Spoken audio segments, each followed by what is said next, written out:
Fala galera, vamos continuar falando aqui de operadores lógicos, né? No outro vídeo, no vídeo anterior, quem não viu, eu recomendo que veja. A gente viu algumas coisinhas bem bacanas, diferentes aqui, né? A gente viu esse comando console read para a gente conseguir capturar a informação que o usuário está digitando lá no console. A gente fez um condicional aqui.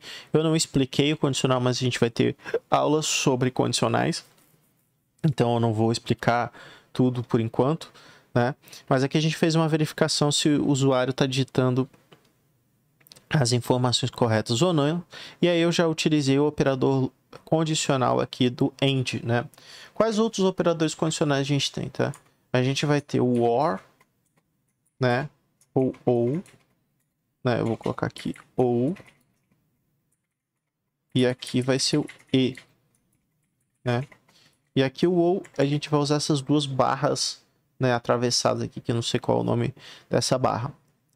E a gente vai ter o operador de negativa também, que a gente tá aqui, inclusive está aqui em cima, que é o NOT, né? O que que cada um faz, tá? Quando a gente está fazendo uma sintaxe de verificação, como é nesse caso aqui, inclusive, isso aqui é uma sintaxe bem simples de uma verificação de login e senha, né? Obviamente que ninguém vai utilizar isso dentro de um sistema. Eu preciso que... Perceba que aqui são duas sintaxes separadas, né? Primeiro a gente tem a verificação do usuário, que eu vou até colocar entre parênteses aqui para a gente poder entender que isso aqui é uma primeira verificação e isso aqui é uma segunda verificação, tá? Eu preciso que as duas verificações sejam verdadeiras. Então, o AND, ele só vai ser verdadeiro, e aí no caso, obviamente, que os operadores condicionais eles sempre vão retornar verdadeiro ou falso, seguindo a nossa álgebra booleana, né? Então, aqui se eu fosse colocar, verificar login, a gente poderia colocar essa sintaxe aqui dentro, né? E poderia utilizar essa variável ali dentro, né? Então, perceba que quando eu tenho o símbolo de E, as duas sintaxes elas precisam ser verdadeiras. Quando tem o símbolo de OR, uma das duas verificações precisam ser verdadeiras. E o NOT, você coloca quando uma coisa não pode ser determinado resultado. Então vamos lá. Explicar isso, eu vou tirar isso aqui, ó. Então vamos colocar o seguinte. Eu vou comentar essas linhas aqui, ó. Vou criar aqui, ó. Bool V1 false bool V2 true. Se eu colocar aqui um console write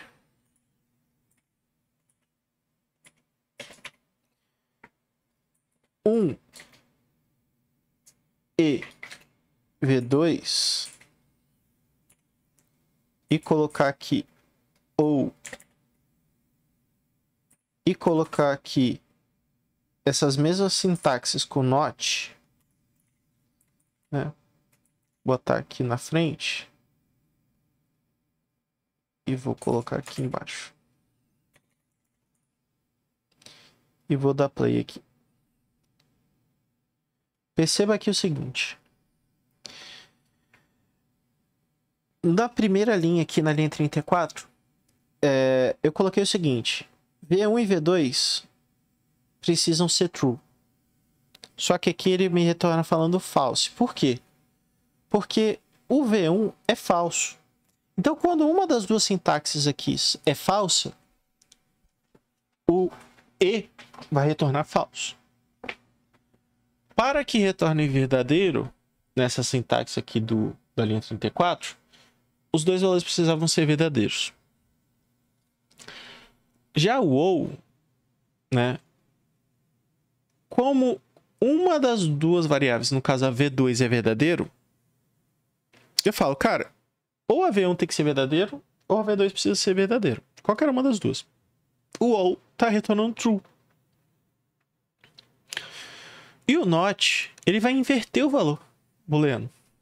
Então perceba, eu peguei essa mesma sintaxe aqui de cima das duas e coloquei só o not, coloquei entre parênteses aqui para saber que primeiro ele precisa fazer a validação que está entre parênteses, né, e depois ele vai fazer a verificação do not. E perceba que o not ele vai inverter o valor. Pô, mas quando que eu vou precisar inverter o valor? Preciso às vezes inverter o valor para falar que uma coisa tem que ser o inverso da outra, tá?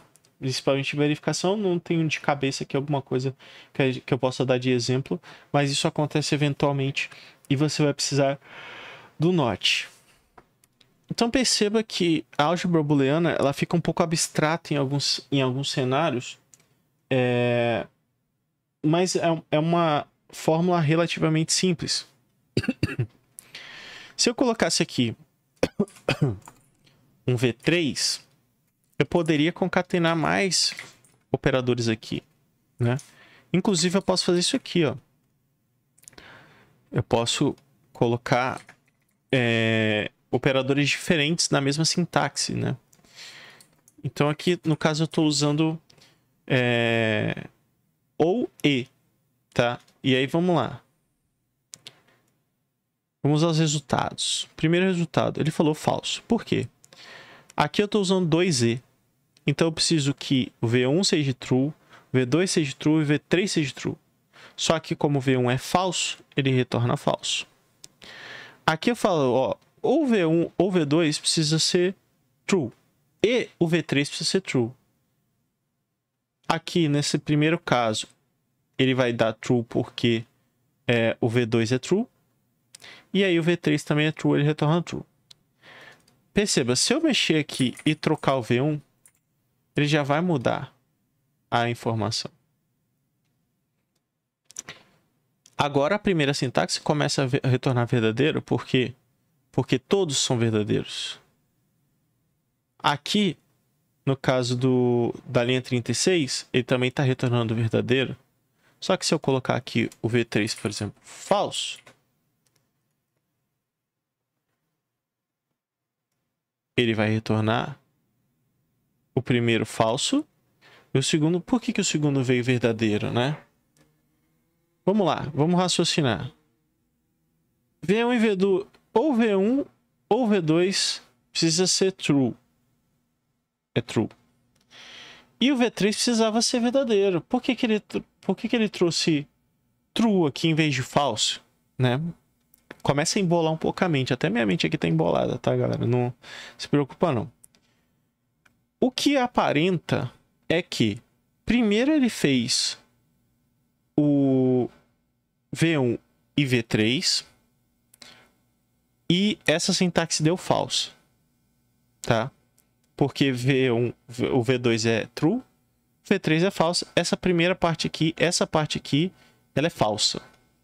Só que como o V1 é verdadeiro, ele retornou true.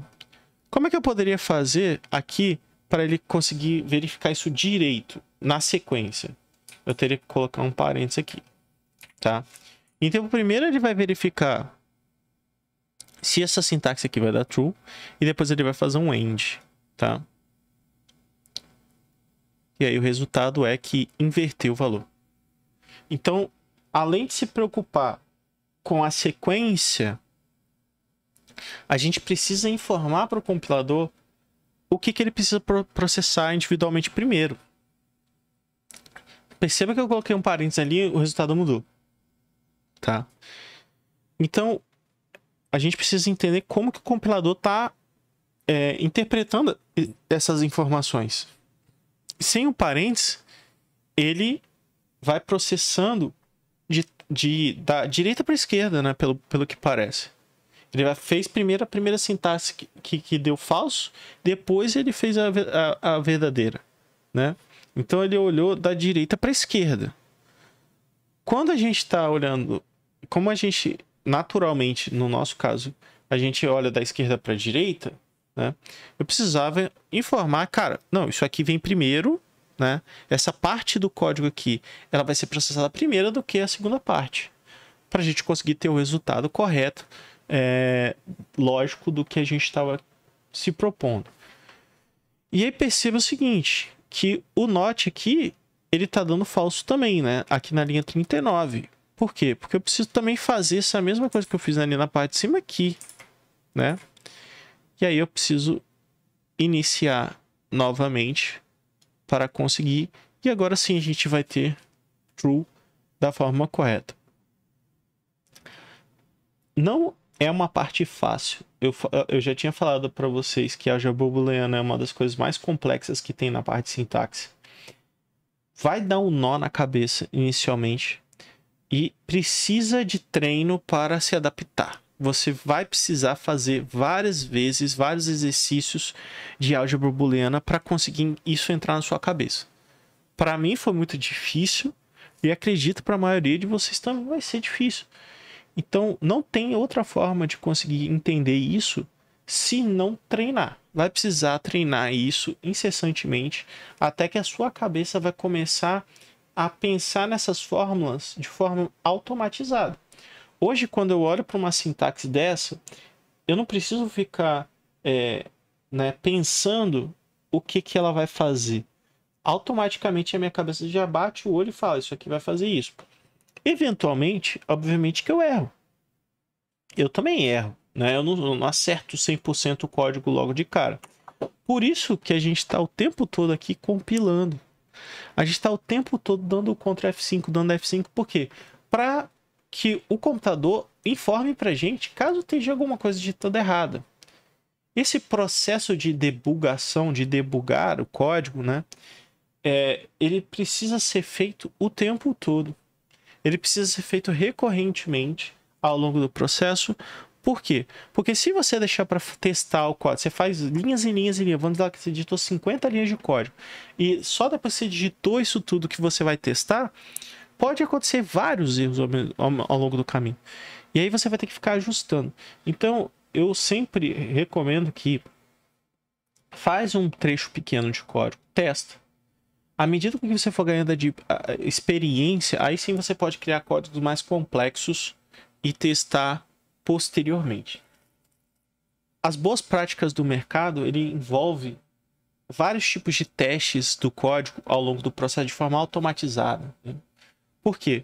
Porque à medida que esse código vai crescendo, fica, né, muito difícil de você conseguir debugar eventuais erros que possam acontecer dentro de estruturas muito mais complexas, né? Eu acredito que em breve, dentro da plataforma da Usme Academy, ou até mesmo também aqui na Udemy, não sei de onde você está vendo, eu vou estar fazendo um curso sobre testes unitários, sobre validações automáticas, né, de uma maneira geral, e como que estruturar um projeto para mitigar, reduzir os erros que podem acontecer durante o processo de programação. Como é que a gente consegue deixar o código de uma forma que não vai ter muitos erros, ou a gente conseguir identificar esses erros mais rápido, né? Mas isso é num futuro. Ainda estou pensando aqui como é que eu vou fazer isso e quando que eu vou poder fazer isso. Mas fica ligado aí que em breve vai ter um conteúdo desse.